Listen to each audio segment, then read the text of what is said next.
to today, and it's 4 days long. So I wanted to like vlog the conference, but it's really difficult to do it during the conference. There's only 15 of us and then like 2 or 3 presenters, and so it's like really obvious if I get out a camera. The organization that I found this workshop through is called Facing History and Ourselves. They are one of my favorite resources for history, like curriculum and just like resource ideas, primary source documents, lesson plans, all that kind of stuff. It's been a long day, you guys. I woke up really early to go to that seminar. But I just also wanted to say, okay, on my Teachers Connect community, I love that they have Facing History and Ourselves, and I really love that they partner with them. Seriously, that's like one of my best resources. Like people always ask me what history resources I like and resources for things like social justice and all that, so I will link that below. Definitely like subscribe to their email and stuff like that, and then if you're on Teachers Connect, you can add them as one of your communities and like see everything that they post. I'm just in my kitchen making some dinner for Jensen and having some tea because I know it's 6:45. I know I shouldn't be having caffeine right now, but I'm not even gonna make it until like bedtime for him if I don't. Okay. So I was looking at, I was looking at Teachers Connect, and I'm working with them this summer to like keep me on topic, like keep me on teacher topics, and looking at what people are asking and talking about. And Monica posted about using photos in the classroom, and I wanted to show you one cool, it's not a photo exactly, but an image, a cartoon that I thought was really interesting, and we used it today. We had a bunch of really cool resources. Okay, here it is. This is by Gary Trudeau, so you can probably find this. It was published on April 29th, 1994, and it's called Street Calculus. So it's this cartoon of like an older white guy and a younger black guy walking past each other, and in their minds they're both thinking about the risk factors of each other that they can observe and the mitigating factors, and they both decide that the mitigating factors outweigh the risk factors, so they can say good evening to each other. And it's just really interesting to look at like what they perceive about each other, what they consider threatening or risky, and then what they consider more safe or those mitigating factors. And so we actually talked about this cartoon for a really long time today, and someone suggested that you could even have students like recreate this image with 2 different people. How would it be different if they were female, or if you couldn't tell what their gender was, or if they wore some kind of religious clothing that gave you some kind of an assumption about them. So this was just like a really thought-provoking activity that we did today. One other really good reading that I just wanted to share with you, and I don't want to like give away all of their resources, but I mean these are things that you can find online, and I absolutely recommend going to any Facing History and Ourselves workshops that you can. They have them all over the United States. I'm not like part of their organization, I just really like what they do, but being there in person and like the way that they present material and the conversations that you have with the people around you is priceless. Like it's not the same as just reading this stuff on your own or hearing about it on YouTube. Like it's much better to do it in person. But we also read just the beginning of this story called Little Things Are Big Things by Jesus Colon. And it's the story of this man who's Puerto Rican on the subway in the 50s. He sees this mother, she's a white lady with like a little suitcase and a baby and 2 kids, and she's just like having a hard time carrying everything. And so this white man helps her off the subway, kind of helps her get everything together. And then he's walking in the same direction as she is, and there's some stairs. And he's trying to decide if he should like help her up those stairs, or if she's going to be threatened by him or possibly yell. And he knows that it's like the courteous thing to help her, but he's not sure if it's worth the risk. So we stopped like halfway through, and then we all had to stand on like this barometer of, do we think that the story ends with him helping or him not helping? Hi, Jensen. Hi, don't step on that, please. Come here. Okay, anyway, so that was really interesting. I'm not gonna end the story for you. I want you to go read it for yourself or read it with some other people. I think that's even better. Like, read it halfway through. We ended with the line that says, I hesitated for a long, long minute, and we stopped right there. And we talked about what we thought it was going to end like.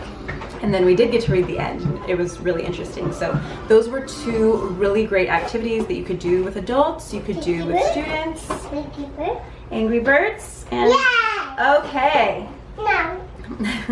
Okay, well, Jensen needs somebody to hang out with, and I've got some work to do, but I'm hoping that I will be able to edit this for you. I have a feeling all of my videos are going to be a little bit behind for the next couple weeks. I don't know, pray for my computer that it gets fixed. So I'm trying, but I will see you again tomorrow. Hi!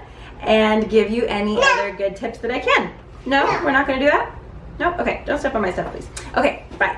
Hi guys, I just wanted to pop in real quick and round out this vlog. I didn't have a chance to reflect on the other days of the training, but honestly, I've been thinking about the things that we learned and the things that we discussed ever since then, and it was such a powerful 4 days and such a useful 4 days. And I love trainings that give you content that's going to be useful in your classroom, but it's also content that's just useful in your everyday life. So this is the book that we worked from mostly. We had a couple of handouts. I showed you a few of those earlier, but so much of what was in this book is really amazing, and I believe that this is available on the Facing History and Ourselves website, and I think a lot of these are also just incorporated into some of the lessons on that website. So just as an overview of what we did, we just kind of traced our concept of race and of whiteness and of otherness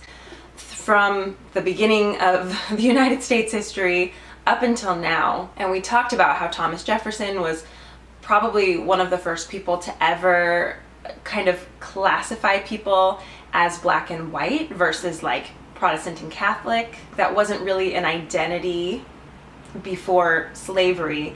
And we just traced kind of like the pseudoscience behind, you know, the different classifications of race that we have. And whiteness is a construct, and the target for whiteness is constantly moving. We looked at a couple really interesting cases about a Japanese man. This was like before Japanese internment and everything, but he was like, well, I'm white, my skin is white. And he took this case to court, you know, so that he was able to have some of the legal benefits of being white. And they decided, no, it's not about being white, it's about being from the Caucasus Mountains. So you don't count, you're not white.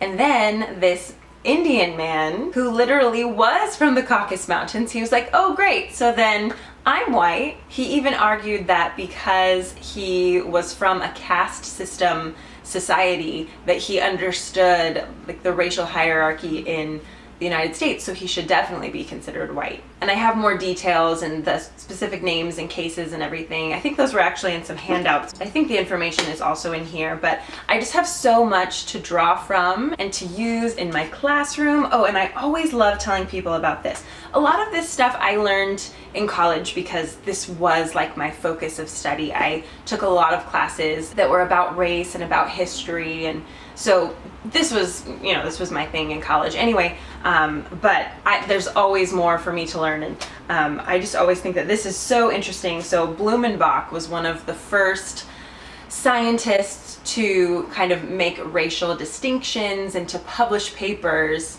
that people really, you know, put stock in about the different categories of race. So Blumenbach, let's see, I'm going to read to you straight from this book. He introduced the word Caucasian to describe the variety of mankind, the Georgian, who had originated on the southern slopes of Mount Caucasus. This, to Blumenbach, was the most beautiful race, and he said it must be considered as the primate or intermediate of these 5 principal races. The other races represented a degeneration from the original type.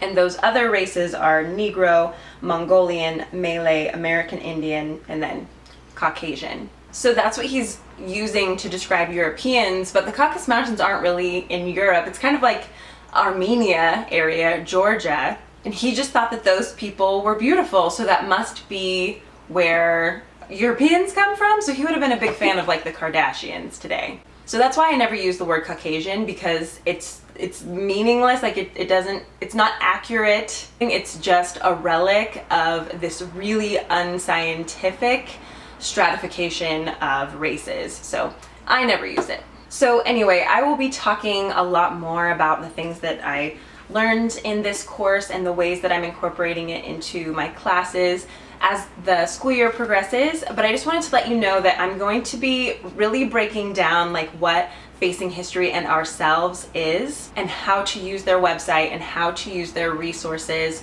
over on Teachers Connect. So I'm going to make a specific video all about Facing History and Ourselves, but it's not going to be on this channel. It's going to be over on Teachers Connect. So make sure that you have an account there. It's completely free and it's a great place to interact with other teachers. And then you can join that community. That's my favorite community, the Facing History and Ourselves community. And I will put a video up there soon all about how to use that curriculum in your class and how to easily access it and everything. So be looking out for that. And thank you so much, guys, for watching this kind of like disjointed vlog. I hope to make a lot of videos as kind of like offshoots of everything that I learned here. So I'm really looking forward to that. If you have any specific topics that you'd like me to talk about, leave those in the comments down below and I can move those to the top of my list. Thanks again, guys. I'll see you next time. Bye.